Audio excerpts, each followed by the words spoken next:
So my name is Robert Breunig, and I'm the President Emeritus of the Museum of Northern Arizona. And this afternoon, I'm going to tell you a little bit about the development of the exhibit that we're going to see behind us that's called Native Peoples of the Colorado Plateau. And I'm going to tell you a little bit about what our goals were in developing the exhibit, how we went about implementing the goals, and how we worked with the indigenous communities of the Colorado Plateau to develop the ideas and concepts of the exhibit. But before I begin, I'd like to just mention and dedicate this talk to a person who's going to come up on your screen in just a few minutes. His name is Charlie Pullitz. And Charlie was a Southern Paiute elder. He was the lead person that we worked with. He brought a number of people here to the museum to talk to us, and then we visited him up on the Kaibab Paiute Reservation. And Charlie very unexpectedly passed away this last May. And it was a devastating loss for everybody that knew him. He was an incredible individual, and he was relatively young. And so we don't really know what happened to Charlie. It might have been COVID, we don't know for sure. But his picture will be here, and he's very much in our hearts and in our memories as someone who is very, very important in the conceptualization and development of this exhibit. So the idea of this exhibit came a number of years ago. The museum had done a survey of visitors who came to the museum. And one of the questions was asked, well, what is it you're interested in? What would you like to learn more about? What subjects would be important for you to hear about? And the absolute number one thing was we want to learn more about Native American cultures, Native American cultures of the region. Now, there was a predecessor exhibit in here that was installed in 1980. And I knew something about that exhibit because I was the project director on that exhibit.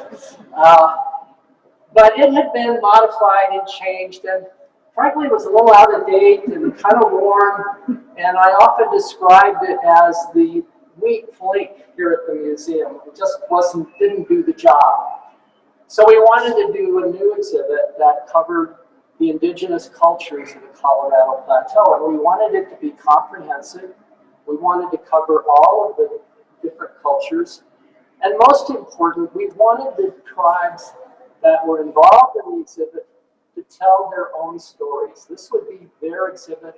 This would be their stories. This would be their history. This would be their worldview. And it would really be theirs. And so this was a big change from how things were done in the past, where the curators kind of wrote the exhibit, and yes, we talked to people and checked things, but it was really more of an anthropological perspective. And what we wanted very much is to have the indigenous perspective come through in this exhibit, so that when people go through the exhibit, they would see things from the point of view to the lens of the Native people of this region.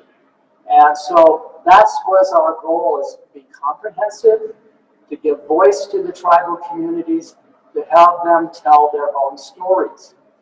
Now, when you break it all down, we came up with 10 different tribal communities. And that confuses some people because they said, well, there's more than 10 tribes. And that's right. For example, there are several Apache reservations in Arizona. There are several Yavapai reservations in Arizona. So if you count all those separately, you get a larger number.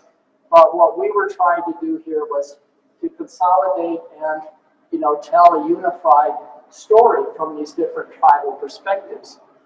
Also, people are a little confused because we have some tribes that are not in Arizona.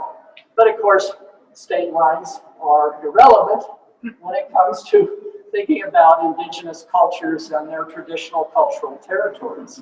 So that was another important consideration.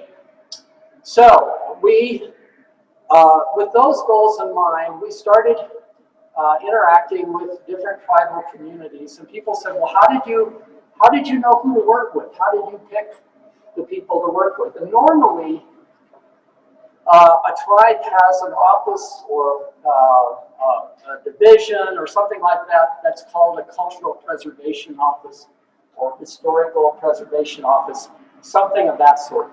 And these are offices that are staffed by people who have been designated by the tribe to deal with people like us, to be cultural ambassadors, to work on that interface between culture and the non-native community. So, for example, with Zuni, we met with the director of the Ashweawan Museum and Heritage Center as our first point of contact, and we worked closely with him. But we also worked with a group called ZCRAT, which is the Zuni Cultural Resource Advisory Team. Hi, folks. And so they were a group of elders who reviewed everything and told us what was important and corrected us at times. And, we interacted with them and got their story that they wanted to have told. And that's the way it went with all the various tribes. We met with individuals. Some tribes didn't have such an office, so there would be people that maybe the tribal government will say, well, you should work with that person, or you should work with these people. They know things. So it was kind of that way. Sometimes it was more formal, sometimes it was less formal. But in every instance, we sat down with members of the tribal communities and basically asked several basic questions. First question, do you want to be included? We didn't want to make the assumption that of course they would want to be included, but we felt it was important to ask. And fortunately, everybody said, yes, of course we want to be included. Okay, good. Then the second question, what do you want people who come to the Museum of Northern Arizona to know about? What are the important concepts and ideas? And it was really interesting because there were many similarities, and there were also significant differences. Some of the similarities, they wanted people to know how they came to be on this earth. Oftentimes there's an emergence story. So, they wanted people to know the story of their coming to be here, their emergence in this place. They wanted people to know, in some instances, about their migrations. Some of the tribes were looking for a place. For example, with the Hopi, they wanted to find Tuluamasabi, the middle place. At Zuni, it's Itiwana, the center place. So it's always, well, actually it's the other way around. But anyway, there was a place that they knew where they were going to settle in time. And so they wanted us to know that story. They wanted us to know about their family, their values, what was important in their communities, about their ceremonies without going into details of the ceremonies, about how they viewed the land, how they viewed their food, how, lots of different things of that sort. So those were the ideas that people expressed to us. In several instances, so when we asked that question, what do you want people to know? The first answer right off the bat was, we want people to know we're still here. And, because some of the tribes, like the Southern Paiute, they felt often left out of important cultural discussions. Same with the Wallapai. Hey, we're just glad to be included. We want people to know we're still here. So those conversations happen. And then once we developed the ideas, we would have somebody from that community in most instances, not in every instances, do the major writing. And then we would work with them on editing it and, cutting it down and putting it into a form that would be suitable for an exhibit. But it was very important to us, again, that it be the community's voice, the community's ideas that were there. Now, so that is kind of how we developed the text of the exhibit. Now, with respect to the objects, again, we invited representatives from all these communities, the people that we were working with, to come in and review all the objects. from the tribes, from each tribe, and we went through them one by one, talking about them. What about this one? And well, no, we shouldn't do that one. And then there might be a cultural reason, or maybe they just didn't think it was a very good example or something. But oh yes, absolutely, we should do this one for sure. And so there would be a lot of conversation, and we narrowed them down the objects that would be on display to a smaller set of objects. In one instance, this was a kind of amazing thing. We had this cradle board, and one of our advisors, a woman named Gala To Go, was looking at the cradle board, kind of interesting, and then she asked, "Could I see the information on this object?" And then, we pulled it up on the computer screen. It's all on the computer, and it turned out it had been made by her grandmother, and it turned out that her grandmother had sold it to the museum back in the 1970s after Carletta, as a little baby girl, had been on the cradle board. So this was the kind of, so there were a lot of tears and a lot of, oh boy, conversation. So after Carletta left, we said, she should have this cradle board. So we went to the board of the museum and said, could we deaccession this piece and give it back to Carletta? And they agreed to that. Now, the rest of the story, I don't think Carletta's picked it up yet. So I've talked to her about it a few times. She says she still wants it, but she hasn't gotten it yet. So, but this is the kind of interaction that we had. There was a lot of, I have to say, all the interaction was incredibly positive, forward-looking. We did talk about some difficult subjects in the past, like the Yavapai Apache went through some very serious genocidal episodes with the white settlers in the U.S. Army. And so those were things that, excuse me, that we did talk about. And at times there were tears, but it was always done with a feeling like we really want this story told, and we're grateful to the museum for telling this story. And so, to make a long story short, I don't know where I'm on time. You're good. You got about 10 minutes. About 10 minutes, and then I want to take questions. So we have a number of tribes: Zuni, Acoma, Paiute, Ute, and Hopi. The Paiute and Ute we put there with the Hopi because they're all speakers of the Uto-Aztecan language. So we group the language family together. Over here we have Havasupai and Wallapai, and then Yavapai is over there with the Apache because the Yavapai and Apache live on one reservation, even though they're two distinct people with distinct histories. So we have all the human-speaking people in one area, and then we have the Apache and the Diné, and they're down here, or in what we have a tradition called the Navajo, and the Apache, and they're Athabascan-speaking people, so they're adjacent to each other as well. And so you'll see a lot of the concepts that are embedded in the languages of these people coming up in these exhibits. So I think that our overall goal was to tell this story, to represent all the tribes, have them tell their stories, to select objects that have had meaning and beauty and that they wanted to see in this exhibit. We went through and reviewed the photographs to make sure that there were no sensitive photographs that would be used. And then we installed the exhibit in the winter of 2018. And on April 14th, 2018, we had a tribal or indigenous community opening. We invited representatives, all the people who worked on the exhibit, the tribal chairs, and representatives here. And it was the most amazing morning. It was a morning event, and people just got up and spoke from their hearts about how proud they were, how grateful they were, and how important it was that their story be told here at the Museum of Northern Arizona.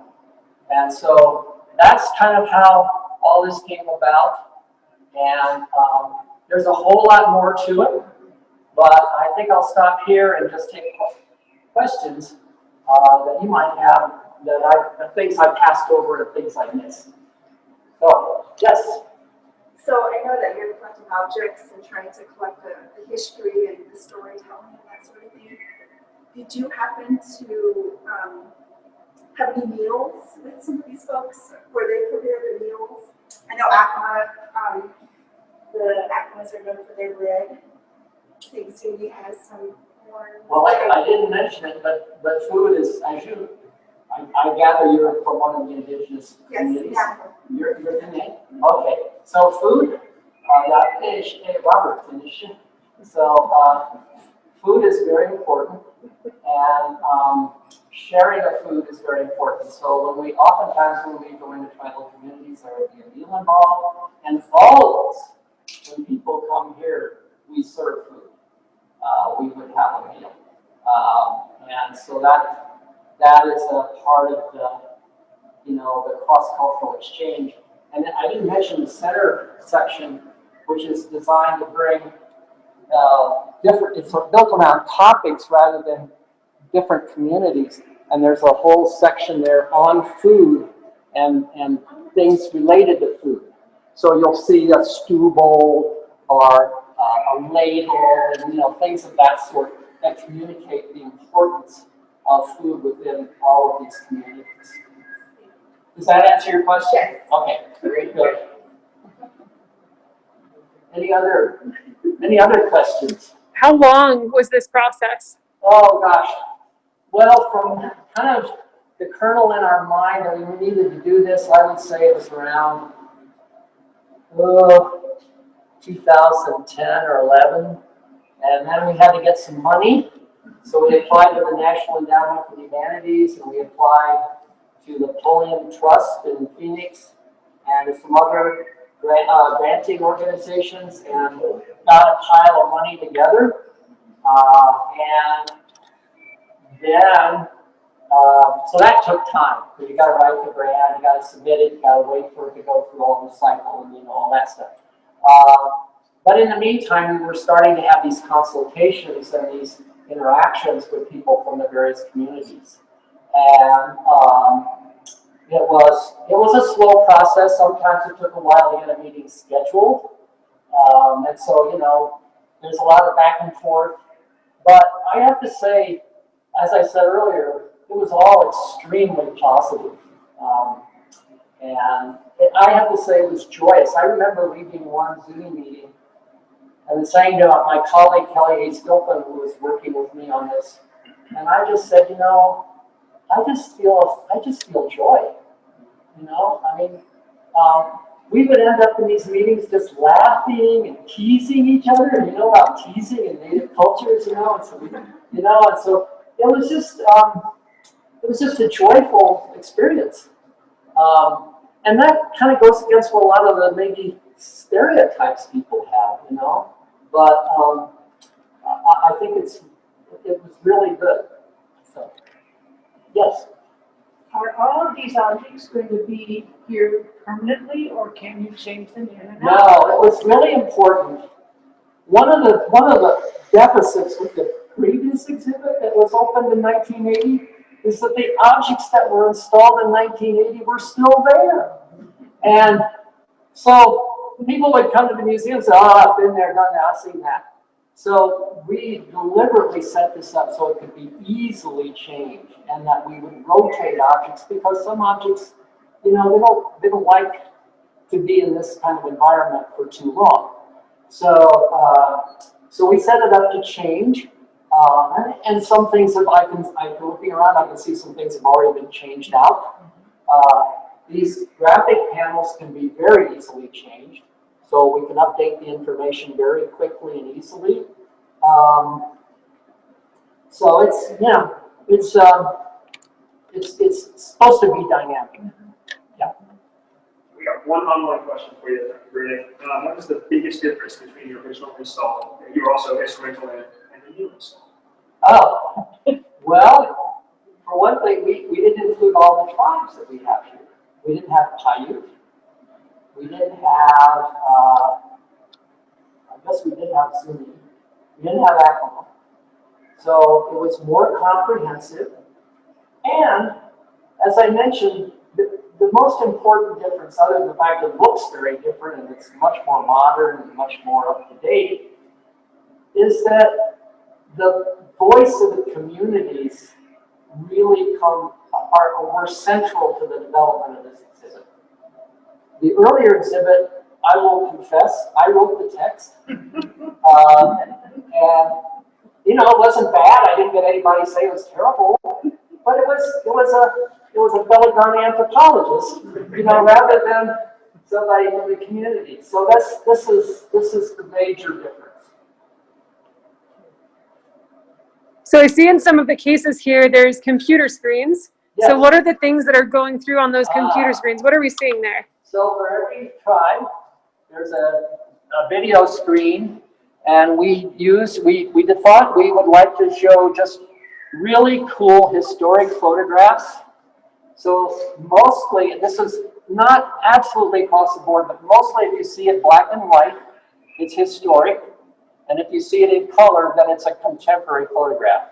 And one of the big things we had to figure out is, should we put a lot of text in with them? And we thought this whole exhibit was pretty text heavy already. But believe you me, we had to cut so much. It was just amazing. But we just thought we'd let the pictures speak for themselves and people just maybe interact with the images and, you know, feel the images rather than try to say too much about them. And that seems to have worked pretty well.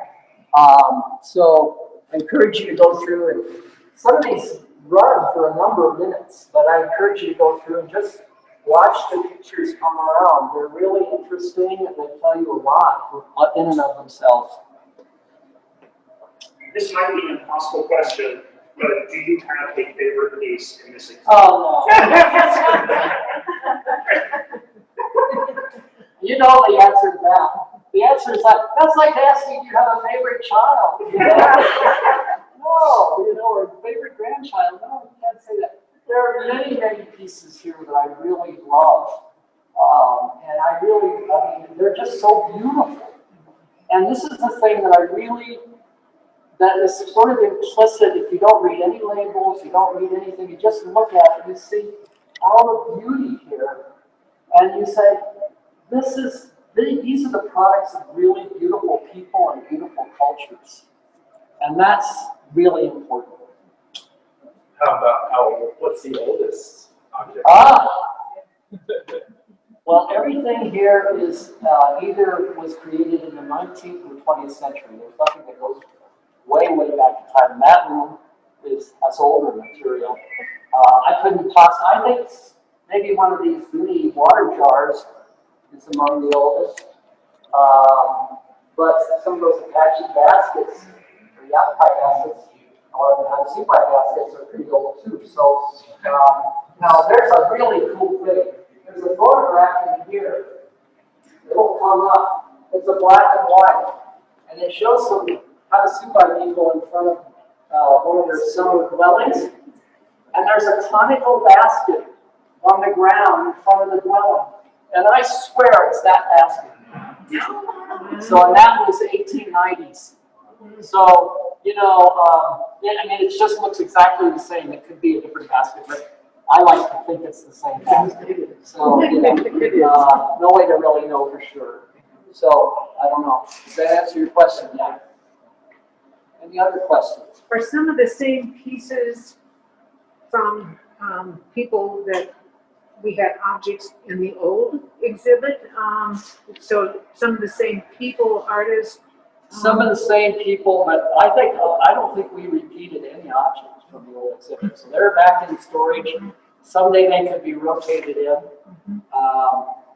But, you know, we wanted to have a completely fresh presentation, although there's some really killer objects in that old exhibit, but they didn't look so good in the old exhibit.